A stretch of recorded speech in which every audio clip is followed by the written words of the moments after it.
Hello dear students, welcome to my channel right track for NEET. Last video में हमने typhoid को, pneumonia को और कॉमन कोल्ड को डिस्कस किया था। अब हम डिस्कस करने जा रहे हैं मलेरिया को। मलेरिया कैसे होता है, कौन से कॉजेटिव ऑर्गेनिज्म इसके लिए रिस्पॉन्सिबल होते हैं, इन सबको डिटेल डिस्कस करेंगे। लेकिन इससे पहले अगर आपको कोई डाउट हो, कोई क्वेश्चन हो, कोई क्वेरी हो तो कमेंट करके ज़रूर पूछिए। क्वेश्चन ही पूछे जाते हैं आपके एग्जाम में, इसलिए क्वेश्चन को इंपॉर्टेंस दीजिए, क्वेश्चन खूब लगाइए। अब तो आपके पेपर भी बिल्कुल पास आ गए हैं, इसलिए खूब मेहनत करिए। कुछ बीमारियां ऐसी होती हैं जो प्रोटोजोअन्स से होती हैं, जैसा कि आपने क्लास 11 में पढ़ा था कि जो हमारा प्रोटोजोआ होता है उसको मेजरली हम 4 क्लास में क्लासिफाई करते हैं, जिसमें से एक स्पोरोजोन थे। स्पोरोजोन में आपने पढ़ा था कि यही रिस्पॉन्सिबल होते हैं मलेरिया के लिए, जिसमें आपने एक एग्जाम्पल भी पढ़ा था, प्लाज्मोडियम। जो मलेरिया होती है ये तो बहुत दिनों से आप जानते ही हैं, ह्यूमन बीइंग इससे बहुत दिनों से फेस कर रहा है, इससे सफ़र कर रहा है।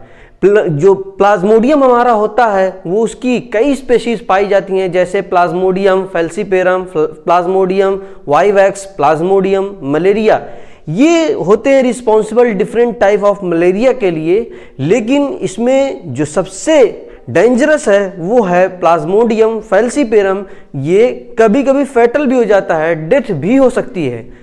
ये कैसे होता है? दरअसल जब कोई इन्फेक्टेड फीमेल एनोफिलीज, इन्फेक्टेड का मतलब जिसको मलेरिया हो, ऐसा फीमेल एनोफिलीज जिसको मलेरिया हो, वो मलेरिया से इन्फेक्टेड हो, जब वो किसी हेल्दी ह्यूमन को आकर उसका ब्लड सक करने आती है, मील से सक करने आती है, तो होता क्या है, जो हमारा प्रोटोजोअन है ये उसके ब्लड से हमारी बॉडी के अंदर इंटर कर जाता है। ये कैसे इंटर करता है? स्पोरोजोइट एक फॉर्म होती है, स्पोरोजोइट के फॉर्म में मॉस्किटो की बॉडी से ह्यूमन बॉडी में इंटर कर जाती है। जो हमारा प्रोटोजोअन होता है स्पोरोजोइट के फॉर्म में ह्यूमन बॉडी में इंटर करता है, जब मॉस्किटो जो हमको क्या करने आता है, हमसे ब्लड सक करने आता है। तो उसके बाद होता क्या है, जो हमारा ये स्पोरोजोइट है, स्पोरोजोइट हमारे ब्लड से होता हुआ पहुंच जाता है कहाँ पर? यहाँ रखा हुआ जो लीवर है, जो लीवर के अंदर ये पहुंच जाता है और अपना डिवीजन शो करता है। वहां पर एसेक्सुअल डिवीजन होता रहता है और इसका नंबर बढ़ता रहता है। नंबर बढ़ते बढ़ते यहाँ तक कि जो हमारा लीवर सेल होता है, हिपैटिक सेल जो होता है, वो बर्स्ट कर जाता है। जब हमारा लीवर सेल बर्स्ट करता है तो ये जो स्पोरोजोइट थे वो कहाँ चले जाते हैं? ये जो प्रोटोजोअन थे ये ब्लड के अंदर चले जाते हैं और ब्लड से पूरी बॉडी में ये टहलने लगते हैं, ब्लड के अंदर अपना डिवीजन करने लगते हैं। एक्सेक्सुअल डिवीजन भी ब्लड के अंदर भी एसेक्सुअल डिवीजन होता है। उसके बाद गैमेटोसाइट, लेकिन तो सेक्सुअल डिवीजन होता है, वो भी ब्लड के अंदर होता है। ब्लड के अंदर अपना डिवीजन करते करते यहाँ तक कि जो आरबीसी होती है वो क्या हो जाती है, वो भी बर्स्ट कर जाती है। जब हमारी आरबीसी बर्स्ट करती है तो आरबीसी के बर्स्ट करने से एक केमिकल रिलीज होता है आरबीसी से, जिसका नाम होता है हीमोजोइन। ये जो हीमोजोइन होता है बहुत ही इंपॉर्टेंट होता है, यही रिस्पॉन्सिबल होता है किसके? फीवर के लिए और भी दूसरे सिम्टम के लिए। फीवर है, चिलिंग है यानी ठंडक लगना, ये सब रिस्पॉन्सिबल कब होता है? जब हमारा हीमोजोइन सिक्रीट होता है, जब हमारा हीमोजोइन आरबीसी फटने के बाद निकलता है। अच्छा, ये आपसे अक्सर ये क्वेश्चन पूछा जाता है कि जो हमारा मलेरिया होता है वो किस फॉर्म में हमारी बॉडी के अंदर इंटर करता है, कैसे होता है? तो जो सबसे इंपॉर्टेंट होता है वो स्पोरोजोइट के फॉर्म में इंटर करता है, और जो हीमोजोइन होता है वो फीवर और चिलिंग और दूसरे सिम्टम के लिए रिस्पॉन्सिबल होता है। हीमोजोइन और स्पोरोजोइट को ध्यान दीजिएगा।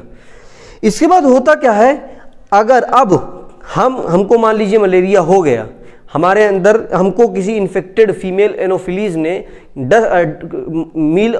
ब्लड सक करने आई तो हमको मलेरिया हो गया। वो हमारे ब्लड लीवर से फिर ब्लड से फिर आरबीसी रप्चर हुई, हीमोजोइन केमिकल निकला तो हमको बुखार आने लगा। अब मान लीजिए कोई फीमेल एनोफिलीज आती है दूसरी, और वो क्या करती है, वो हमसे ब्लड सक करती है, उसको मलेरिया नहीं था, ऐसा फीमेल एनोफिलीज जिसको मलेरिया नहीं था लेकिन हमको मलेरिया था, उसने हमसे ब्लड सक करने आई, तो क्या होता है हमारी बॉडी के अंदर जो गैमेटोसाइट होते हैं जो सेक्सुअल रिप्रोडक्शन से बनते हैं ब्लड में, वो गैमेटोसाइट मॉस्किटो की बॉडी के अंदर ब्लड जब वो सक करने आई है मॉस्किटो, फीमेल मॉस्किटो, तो उसकी बॉडी के अंदर चले जाते हैं। जब उसकी बॉडी में जाते हैं तो बॉडी से फिर वहाँ गट के अंदर जाते हैं। गट में इसका रिप्रोडक्शन होता है, डिवीज़न होता है। डिवीज़न होने के बाद गट से ये स्लाइवा में जाते हैं और स्लाइवा में मैच्योर जब होते हैं फिर से ये मॉस्किटो जिसने मान लीजिए मुझे काटा है, मुझे मलेरिया है, ये मॉस्किटो किसी हेल्दी पर्सन को फिर से अगर काटेगा तो फिर से यही साइकिल चलेगी और ऐसे ही चलती रहती है। यानी किसी हेल्दी पर्सन को इन्फेक्टेड मॉस्किटो ने काटा, उसको हो गया, फिर उस पर्सन को किसी दूसरे मॉस्किटो ने जिसको मलेरिया नहीं था उसको आके उससे ब्लड सक किया, तो ब्लड से फिर गैमेटोसाइट मॉस्किटो के अंदर, मॉस्किटो ने फिर किसी हेल्दी, ऐसे ही साइकिल चलती रहती है। एक बार फिर से मैं इसको समराइज कर दूं। अच्छा, एक बात और नोटिस करने के लायक है यहाँ पे कि जो हमारी मलेरिया होती है उसको दो लोगों की जरूरत होती है, एक मॉस्किटो और एक ह्यूमन। अपनी लाइफ साइकिल कंप्लीट करने के लिए मलेरियल पैरासाइट को दो लोगों की जरूरत होती है, दो होस्ट की जरूरत होती है, एक मॉस्किटो और दूसरे ह्यूमन। इन दोनों होस्ट की हेल्प से ही ये अपना डिवीजन शो करता है, अपनी लाइफ साइकिल ये कंप्लीट करता है। एक बार मैं फिर से फिगर की हेल्प से जो डायग्राम एनसीईआरटी में डिस्कस किया गया है उसकी हेल्प से मैं आपको समझा दूं, फिर से इसकी लाइफ साइकिल पे एक ग्लैंस हम लोग डालते हैं। सबसे पहले क्या होता है कि इन्फेक्टेड फीमेल एनोफिलीज आई और ह्यूमन से ब्लड सक करने।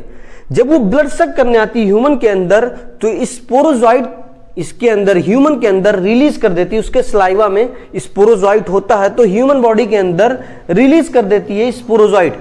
ये स्पोरोजोइट ब्लड से होता हुआ लीवर के अंदर चला आता है, लीवर सेल के अंदर अपना डिवीजन करता रहता है एसेक्सुअली। ये जब लीवर सेल में खूब डिवीजन कर लेता है तो लीवर सेल बर्स्ट कर जाते हैं, फट जाते हैं। जब फटते हैं तो ये जो पैरासाइट होते हैं ये ब्लड में चले आते हैं और जब ब्लड में डिवीजन करते करते जब आरबीसी रप्चर होती है, जब आरबीसी रप्चर होती है तो निकलता है केमिकल जिसको हम लोग बोलते हैं हीमोजोइन। यही रिस्पॉन्सिबल होता है चिल और फीवर और दूसरे सिम्टम्स के लिए। फिर यहाँ से ये ब्लड में ही डिवीजन होता है, सेक्सुअल डिवीजन होता है जब तो बनते हैं गैमेटोसाइट। फिर से कोई मॉस्किटो आया और इन्फेक्टेड, मान लीजिए मैं हूं, इन्फेक्टेड को ब्लड सक, इन्फेक्टेड पर्सन से ब्लड सक किया तो इसकी बॉडी के अंदर ये गैमेटोसाइट चला गया। इस गैमेटोसाइट का गट में डिवीजन होगा, गट में मैच्योरेशन होगा, उसके बाद ये स्लाइवा में आ जाएंगे, स्लाइवा में मैच्योरेशन होगा।